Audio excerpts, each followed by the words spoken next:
Kaugnay ng insidente ng panununog sa isang menor de edad sa Parañaque City, makakapanayam natin si DSWD Undersecretary Vilma Cabrera. Magandang tanghali po. Good afternoon, Rocky. Opo, nakakabahala po itong balita na sinunog na menor de edad dahil umano sa gang war ng mga kabataan. Ito ba'y talamak sa inyong record? Itong panununog, first ito, pero yung aming minomonitor ngayon ay tatlong highlighted talaga na mga abuso tungkol sa mga kabataan. So yung una, ito nga yung tangkang panununog ng isang minor de edad, ng isang 19-year-old, pero may kasabwat na dalawang minors din. Yung pangalawa ay ito yung mga contestants ng smoking contest ng Pili Camarines Store. At yung pangatlo ay ito yung tungkol sa mga bata na gumagamit ng droga na sa Region 3 naman ito. So talagang dumadami yung mga kaso na kaugnay ng abuse on children at medyo masaklap at masakit dahil kapwa bata ang involved din. Oo nga po. Dito po sa kaso hindi maganda.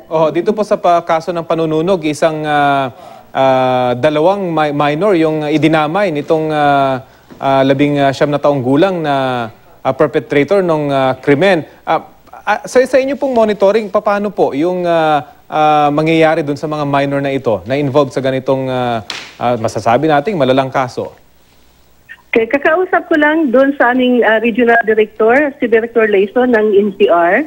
DSWD NCR had sent a social worker to investigate, to look into kung paano saan dalahin yung mga bata, yung dalawang minors na kasama ng 19-year-old, at kung paano matulungan yung nagiging biktima nila. So tinitingnan nga namin, yung 19-year-old ay talagang galit na galit at walang remorse kung ano ang nagawa niya. At kawawa yung dalawang minors na talagang kasabwat niya na dinamay niya. So ito yung aming aalagaan, yung dalawang minors plus yung bata at ang pamilya nung 12-year-old na pinagtangkaang sunugin nung tatlo.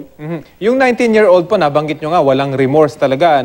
Ano po ito, hindi lang ikukulong? Dapat din ba siyang bigyan ng counseling dahil sa kanyang ipinakitang asal sa ginawa niyang krimen? Hindi lamang ito ordinaryong kulong dapat. Dapat may counseling talaga ito. Ipoproseso bakit galit na galit siya. At kung ano yung nag-udyok o kadahilanan bakit galit na galit siya. At titingnan din namin ano yung background nitong 19-year-old in terms of the family situation. At yun ang aming basihan kung paano mag-intervene. Kung siya ay aming matulungan, ano yung dapat na tulong at kung paano namin maiparating sa kanya o maibigay sa kanya yung tulong, counseling ba or baka kailangang mas in-depth na counseling doon sa 19-year-old at doon sa dalawang minors kung ano yung pamilya nila.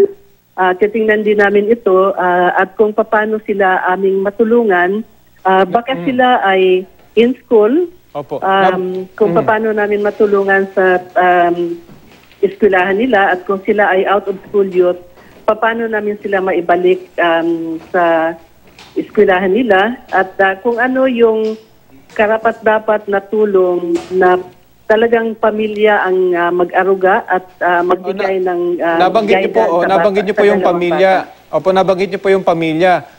May pananagutan ho ba yung magulang na may ito, bagamat sa kaso nitong panununog talagang laking sisi niya sa ginawa ng kanyang anak? Okay.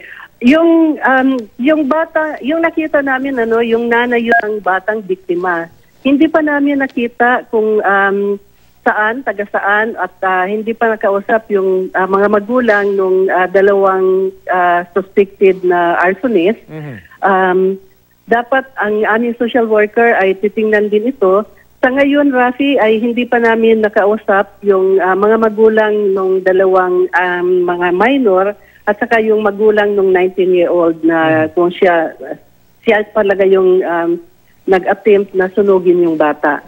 So, pupuntahan din ito ng aming mga social workers in coordination with the local or the city social welfare office ng Parañaque. Nabanggit niyo rin po kanina yung kaso naman ng mga pinaghit-hit ng sigarilyo ng mga kabataan. Ano po bang epekto nito? Ito ginawa pang game. Maraming nanonood ay presume na mga kabataan din. Ano kayo magiging epekto nito? At ano naman ang pananagutan ng mga organizer nito? Okay. Itong 5 kabataan na sumali o pinasali sa cigarette smoking contest, talagang minor pa sila. Na-establish na namin sa aming mga social workers at yung MSWDO. Yung mga edad nila ay 14, 13, 12, and 9. Yung organizer ng palaro ay youth organization ng barangay. Subalit yung nag-udyok at nag-sponsor, siya pa ang nagbigay ng premyo ay isang adult at ito daw ay regular na nagbibigay ng papremyo to sponsor parlor game. Pinagsabihan, according to the report ng aming welfare officer at ng local social welfare officer, pinagsabihan ng youth organization yung sponsor na huwag gawin yun. Subalit talagang in-insist niya at pinapila kaagad yung mga bata. Masaklap dito, Rafi, dahil yung 5 kabataan, yung pinaka-bata, 9-year-old, siya yung nanalo at ang premium nito ay 100 pesos lamang.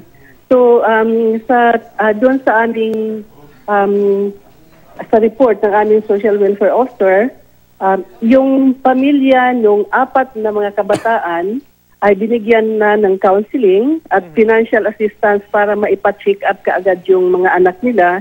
Pero doon sa nanalo at siya yung pinakabata, binigyan na rin ng counseling at 1,500 na financial support kasi nakita doon sa pag-examine na talagang inuubo ang bata. So napiktuhan talaga siya nung cigarette smoking contest nito. So, pero Yusek, pwede bang kasuhan ng kriminal yung adult na nag-supervise nito at sinasabi nyo nga pinipigilan na siya pero hindi siya nagpapigil, itinuloy pa rin niya yung parlor game na ito.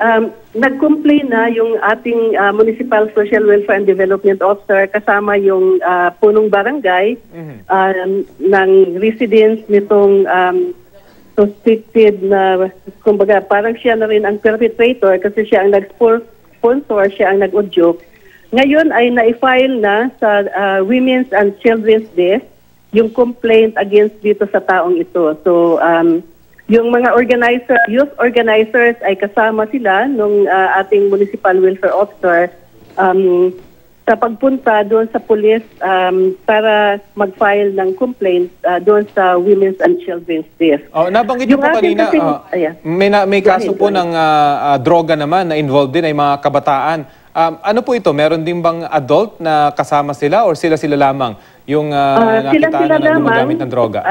Sa isang school ito, sa Angeles, National High School ito, at kasalukuyang binavalidate ng aming social worker at yung counterpart ng City Social Welfare Officer, magsagawa sila ng home visit at yung report nila, as of kaninang umaga, napuntahan na nila yung bahay ng mga batang ito at nakausap na yung nanay ng bata. So, pinapangaralan na ang bata. At itong batang ito ay kailangan talaga ng pangangalaga ng mga magulang. Yung sitwasyon din kasi ng pamilya ay nakakaapekto sa pamumuhay o yung buhay ng bata, no? So yung counseling, yung guidance counseling at clarificatory counseling doon sa nanay ng bata ay tuloy-tuloy ito para at least maalagaan niya yung kanyang anak at yung obligasyon niya, yung maternal obligation niya doon sa bata ay maibigay naman at matigil na yung bata sa paggamit ng droga na ito. Opo, kasi Yusek, ang DSWD ba nababahala sa mga ganitong kaso? Kasi sa case nung paninigarilyo, hindi raw alam nung nagsagawa nito na mali yung kanyang ginagawa. Kulang ho ba sa edukasyon? Hindi lamang yung mga kabataan, kundi yung mga adults na nasa paligid nila? Kailangan ding malaman ng mga adults sa paligid nila na kung ano yung kanilang mga ginagawa o plano nilang gawin ay hindi mainam para sa ating mga kabataan lalo na kung ito ay related sa health or any aspect ng kanilang development. No? So, yung aming counseling at ang aming partnership with the local social welfare and development officers ay talagang pinapa-strengthen namin, particularly in clarifying, in giving information on the Special Act.